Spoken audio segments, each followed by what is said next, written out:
चलो अपने ये सवाल को चालू करते हैं। टोपी। चलो, ये दो बिंदुओं के बीच की दूरी, इसके अंदर दूरी दे रखी है हमें और एक बिंदु के निर्देशांक को नहीं दिया है उसने, भुज और कोटि में से उसने इसको y को नहीं दिया है ना। तो y का मान इसमें हम निकालेंगे। देखते हैं इसको। थोड़ा सवाल लंबा जरूर है लेकिन इतना कठिन नहीं है। यहां से हम x1, y1, x2, y2 इन चारों के मान अपन निकाल रहे हैं। ठीक है, हमको दे रखा है दूरी, यानी दोनों बिंदुओं के बीच की दूरी दे रखी है हमको 10 मात्रक, और बिंदु दे रखे हैं, ये P बिंदु है जिसका निर्देशांक है 2-3 और दूसरे बिंदु के निर्देशांक है 10y, 10, y। अब देखो वही x1 और y1, x1 यानी P से निकलेगा, x1 है 2 और y1 है -3। ऐसे ही x2, तो x2 निकलेगा q से, ये 10 है, और y2 है y2 है y। अब हम वही फार्मूला लगाएंगे डिस्टेंस वाला, दो बिंदुओं के बीच की दूरी PQ equal to x2 minus x1 का square plus y2 minus y1 का स्क्वायर। ठीक है, अब यहां आप देखेंगे कि दो बिंदुओं के बीच की दूरी हमें दे रखी है ना। दो बिंदुओं के बीच की दूरी PQ का मान हमें 10 मात्रक 10 यूनिट दे रखा है, तो वो हम PQ की जगह रख देंगे। यहां कर दो put up, x2 minus x1 10 minus 2 square plus y2 minus y1, y2 है y माइनस y1, तो -3। यहां पर ये देखिए, ध्यान रखना है, ये माइनस का मान है और यहाँ माइनस का मान माइनस में रखेंगे और ये माइनस भी लगाएंगे क्योंकि हमारे फार्मूले में यहाँ पर माइनस ऑलरेडी है। इसका square 10 equal to under root 10 minus 2 8 square, और यहाँ हो जाएगा y minus minus plus y plus 3 square. हम चाहें तो दोनों तरफ का स्क्वायर कर दें, ये रूट हट जाएगा।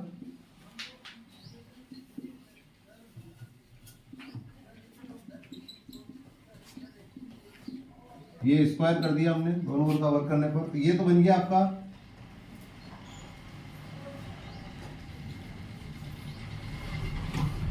ये 8 का स्क्वायर हो गया 64 प्लस y प्लस 3 इसका स्क्वायर, और अपन ने दोनों ओर का स्क्वायर किया, तो यहाँ तो 10 का स्क्वायर कर दिया, यहाँ पर इस पूरे का स्क्वायर कर दो।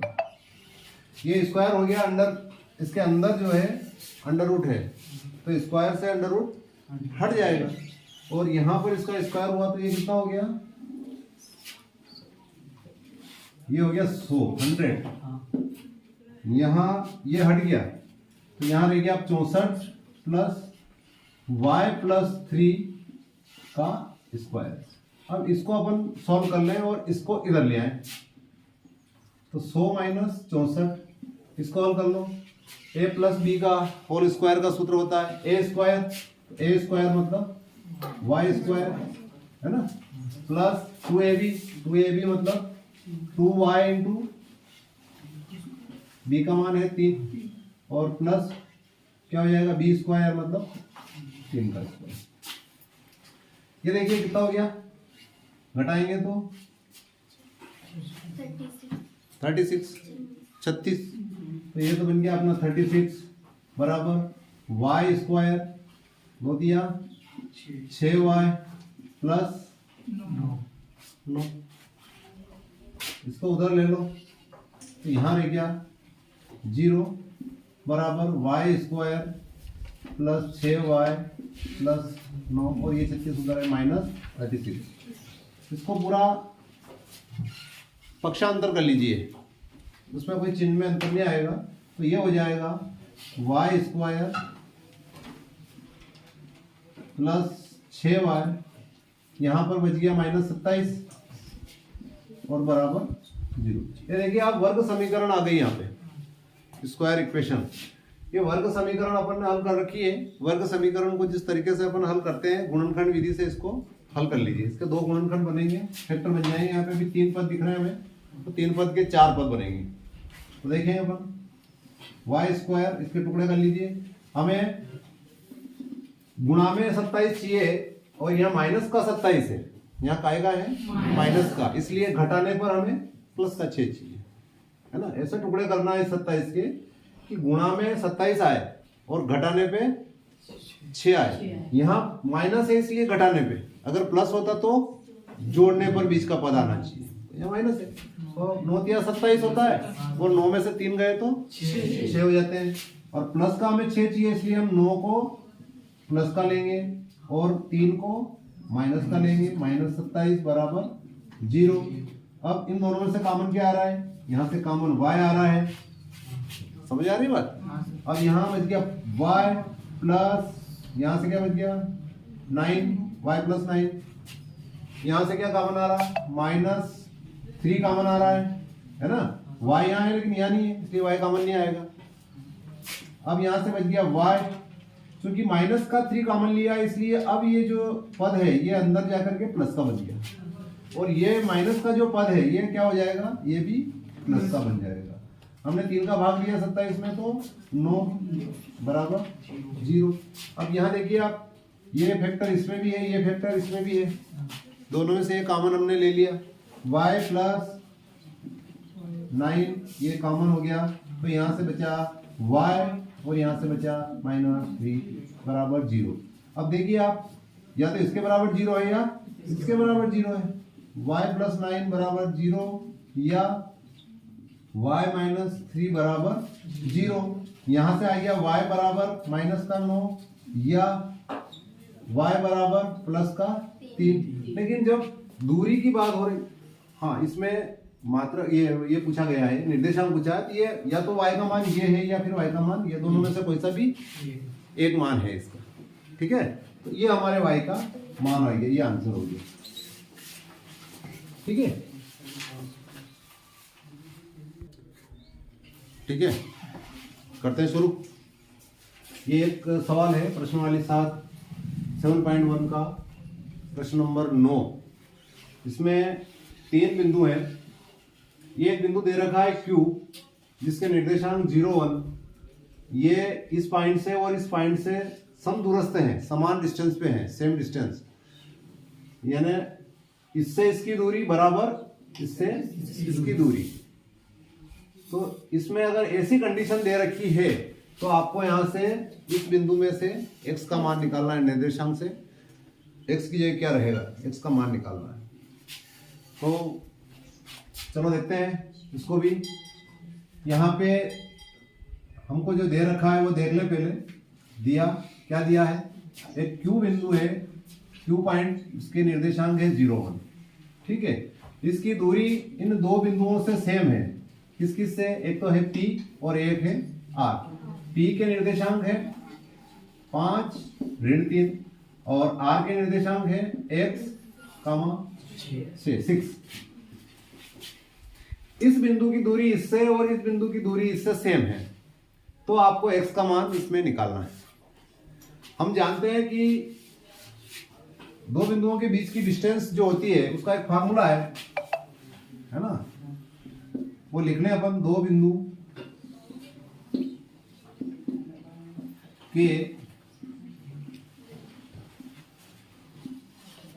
बीच की दूरी ये होता है x2 माइनस x1 का square plus y2 minus y1 का स्क्वायर।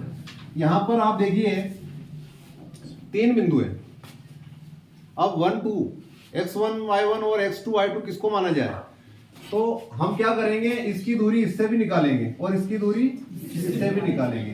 तो हर कंडीशन में ये x1 y1 रहेगा, लेकिन x2 y2 जब हम इसको निकालेंगे तब x2 y2 ये रहेगा, और जब इससे निकालेंगे तो x2 y2 ये रहेगा। यानी ये है x2 बराबर 5 और y2 बराबर -3, और ये भी x2 ही है, बराबर 1 और y2 बराबर 6, ठीक है। और ये जो है ये x1 बराबर 0 और y1 बराबर 1, ये दोनों के लिए सेम रहेगा। मतलब हमें इस बिंदु की दूरी इससे भी निकालनी है और हमें इसी बिंदु की दूरी इससे भी निकालनी है, इसलिए दोनों में x1 y1 सेम रहेगा, ठीक है। लेकिन x2 y2 इस बिंदु से निकालेंगे उस समय x2 y2 ये रहेगा, और जब इस बिंदु से निकालेंगे तो x2 y2 ये रहेगा। थोड़ा सा इसमें ध्यान रखना है, ऐसा नहीं होगी कि अपन वहां जाकर के गलती करते हैं। तो अब हम पहले डिस्टेंस निकालते हैं q से p की, है ना। qp बराबर, तो qp बराबर अंडर रूट, देखिए आप इसमें x2 है 5 माइनस x1 है 0, 5 माइनस 0 प्लस इसका स्क्वायर प्लस कोष्टक में इधर देख लो आप y2 माइनस y1, तो y2 है इसका -3, तो यहाँ पे डबल कोष्टक लगा दो, -3 और ये है माइनस y1 देखिए आप 1 इसका square, QP equal to under root 5 minus 0 5 square plus -3 -1, तो ये हो गया -4 स्क्वायर, ओके। अब देखिए QP equal to 5 square 25 plus -4 square कितना होता है 16 QP equal to under root, जोड़ लो दोनों को 41, ओके। इसको ये छोड़ दो। अब इधर देखो, अब हम निकालेंगे QR, क्या निकालेंगे QR, यानी यहां लिख लेते हैं, जगह का उपयोग कर लेते हैं अंडर रूट। अब वही बात x2 माइनस x1, तो अब x2 क्या होगा, ये हमारा x2 है, सॉरी x ही है ना, x2 का मान x, तो यहां लिखेंगे हम x minus x1 0 square plus y2 6 minus y1 1 square, QR equal to under root, तो ये तो बन गया आपका x square, x minus 0 square x square plus ये plus 6 minus 1 5 square, QR equal to क्या हो जाएगा under root x square plus 25। अब यहाँ पे देखिए आप PQ की दूरी ये आ गई और QR की दूरी ये आ गई, है ना। प्रश्न क्या कह रहा है कि दोनों सेम है, हमारा क्वेश्चन क्या कह रहा है, दोनों दूरियां दोनों डिस्टेंस सेम है, तो हम दोनों को बराबर कर दें, है ना। तो यहां लिख देंगे प्रश्नानुसार QP इक्वल टू QR, कर दे बराबर √41 equal to √x square plus 25, दोनों तरफ रूट लगा हुआ है, हट जाएगा, है ना। दोनों तरफ का आप स्क्वायर करेंगे तो दोनों तरफ का रूट हट जाएगा, तो ये बच गया आपका 41 equal to x square plus 25 को इधर ले आओ, तो ये बन जाएगा आपका x square equal to 41 minus 25, ये थोड़ी जगह यहाँ भी है, चलो इसका भी उपयोग कर ही लेते हैं। तो x स्क्वायर इक्वल टू 41 में से 25 गए, कितना बचा 16, तो x इक्वल टू √16, तो x equal two plus minus 4, है ना। अब प्लस माइनस 4 देने, x के मान या तो प्लस का 4 है या माइनस का 4 है, अतः हम लिख देंगे x इक्वल टू +4 या -4, ये हमारा आंसर यहाँ पर x का मान आ गया है।